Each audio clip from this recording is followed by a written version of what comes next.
My head's pounding. It's the first thing I notice before I feel the muggy air that smells of dirt and murk. There's a soft murmur of voices nearby, and the fuzzy sound of their speech slowly takes shape into words as my mind reconnects with the world around me. What is it, do you think? I don't know. She's really hot again. I recognize Ty's voice. It's soft and deep with concern. It keeps happening, doesn't it? The pause of silence between them speaks volumes. I know I need to break it, but I'm not sure my lips are working yet. When I open my eyes, I'm glad for the darkness of the earthen walls around us, and even more glad that they're lit with the flickering glow of firelight rather than the bright lights of the elixir. Even then, my eyelids feel so heavy that I can't keep them open. I'm okay. My voice is a croaked whisper. I cough, feeling the tightness of my chest. My heart still races. I feel it pounding in my temples. I try again. I'm okay. A cool hand brushes back the hair from my brow. I want to sink into it because the cold feels so good against the hot flush of my skin. Near. Ty's voice is gentle. His breath warms my cheek, so I know he must be really close. I try to open my eyes again. His face is murk-streaked. His eyes are dark with worry. You okay? I nod, but the pounding in my head stabs my eyes. I blink, trying to fight back against the pain. I draw a breath as I fight to remember what happened. Then I remember and push my whole body upright. Wish. Ty grips my arm to hold me steady as I sway. Hey, go slow. I turn toward him. What happened to Wish? Where is she? I can see from the shadows in his eyes that the news isn't good. They took her, Ty whispers. I nod. I'd already guessed it, but hearing it from him makes my heart feel heavy. Blake steps forward. They've increased the guard, but the elixir is still open. The shadows haven't noticed them bringing the girl or the droid out. We have to go get them. I gaze at Ty, imploring him to help me, but I know there's no way the two of us will have any chance against what is probably a whole contingent of armed soldiers now. I glance around at the others and bite my lip. It'll take an army, won't it? Ty glances up at Blake. Blake shakes his head. Ty stares him down. She's the one, Blake. You know she is. It's too great a sacrifice. It's not just one girl. It's the cure. We've been waiting 200 narcycles. Isn't any sacrifice worth this? We're shadows, Ty, not faithful. Ball scat. The shadows have always been faithful. We might live beyond the outer rim, but these people, this world, their hope for a better future, it has always been ours too. Janine puts a hand on Blake's arm. You know he's right, Blake. The faithful would not ask it of you, but you're one of us. She turns to me. We might be able to help you too. Hope swells in me for a moment, then fades. Even with 4 of us there won't be enough. Will there? Blake sighs. If Bellamy needs an army, then we have one. I swallow, hearing the dead man's name. I can't help feeling like it's carved on my chest. I bite my lip and shake my head. You know I'm not Bellamy. Ty touches my arm, so I turn to him. Nia, we don't need Bellamy. We need you. I glance around at them. Janine nods. Blake's eyes seem dark with sorrow. I'm not sure if he feels sad for me, or if he's doubtful that any of us will succeed in saving anyone, let alone a whole world. I notice a tick in his jaw. He swallows, then steps forward and kneels beside me. Nia, we need you too. A shiver runs through me at his words.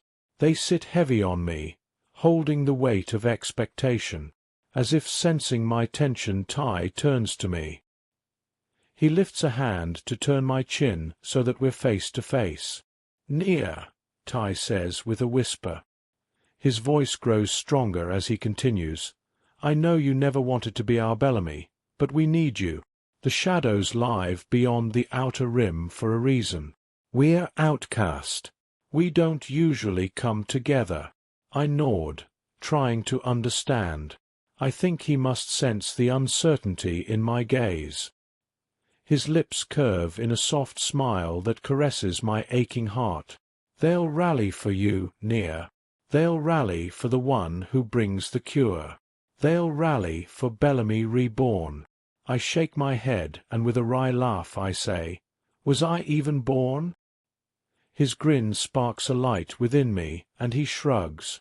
No idea, but however you came into being, I'm glad you're here.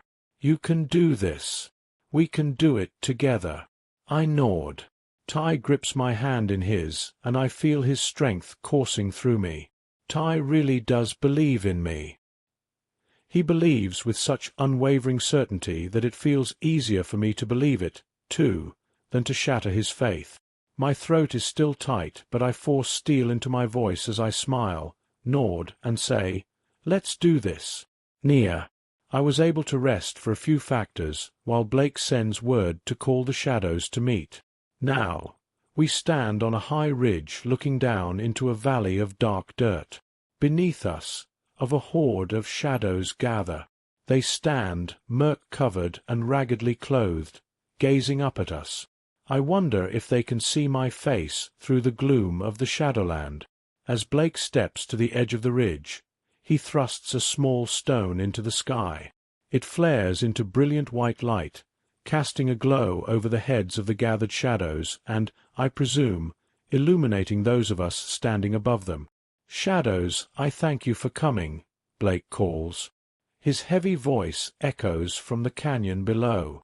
We've waited 200 narcycles, but at last, the circuit has arrived. The elixir has returned. We have a cure. The cheer of 100 voices roars up from the valley. The noise echoes and the ground beneath us trembles. I feel my stomach quiver. All of these people are waiting for a miracle I'm not sure I can deliver. Blake turns toward me.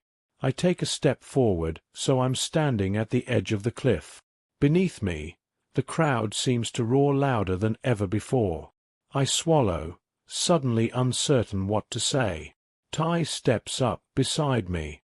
I feel his shoulder brush mine.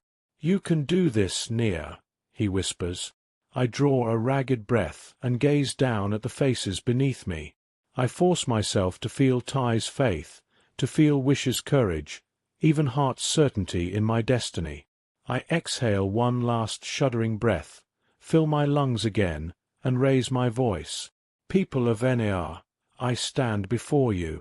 Their voices roar out again, and I hear in their chanting chorus Bellamy's name. Draped in the shadow of his coat, I must look like him. I shake my head, raise my hands, and continue. I have traveled from the far reaches of space. I bring you the cure. For 200 narcycles, you have been made outcast by Lord Oliver and his City of Light. Now, at this final factor, your salvation is held hostage. I come to you this circuit to plead your help. I cannot do this alone. As one, the shadows raise their hands in the air. I feel the energy of them pulsing toward me. They truly believe that there is a future beyond what they've experienced these 200 narcycles. None of us know what the cure will deliver, and yet every single one of them dreams of a circuit beyond it. These people will rally, and we will take down the tyrant. Beside me, Ty calls out, Lord Oliver has taken the elixir. She and the cure are held captive. Together, we must retake the ship. His men are well armed and numerous, but together we can triumph. Bellamy! The sound of the dead man's name on the lips of these people makes me cringe. I raise my hands to quiet them. I do not wish to mislead you. I'm not Captain Jacob Bellamy. I cry. A few angry shouts rise up from the crowd, but others hush them to silence. My name is Nia. Designation November 1 Alpha 4. I am a clone. I was created on the elixir to complete Captain Bellamy's mission. The gasp of their shock slows my heart rate. I pause a moment, waiting for them to be ready for what I'm about to say. He died a brave man, sparing his crew, saving all of Earth. A combination of outrage, disbelief, and grief washes over the crowd. Their voices rise in uproar. I fear I've lost them. Beside me, Ty cries out, "Please, shadows, you must listen." The shadows fall silent, clearly respectful of Ty's presence. Ty continues, "She may not be the captain returned, but she is the only hope we will ever have." I place my hand on Ty's arm, then turn back to the crowd. "I am not Captain Jacob Bellamy," I cry again, "but I will complete his mission. I know how to deliver the cure." Right this moment, Lord Oliver seeks to destroy it. We must retake the elixir. People of Enea, will you stand with me? Blake steps forward. "Shadows!" he roars. I stand behind Nia. "I'm with her. Will you stand with us?" Ty cries out. "I stand with Nia. For the cure." I smile, then turn my gaze down on the crowd. "For the cure," I echo. I pump my fist in the air and hope they go with us on this. My breath races as our cry is taken up. "For the cure." They cry in unison again and again. "To the elixir." Blake shouts. As one, the wave of shadows marches on the ship.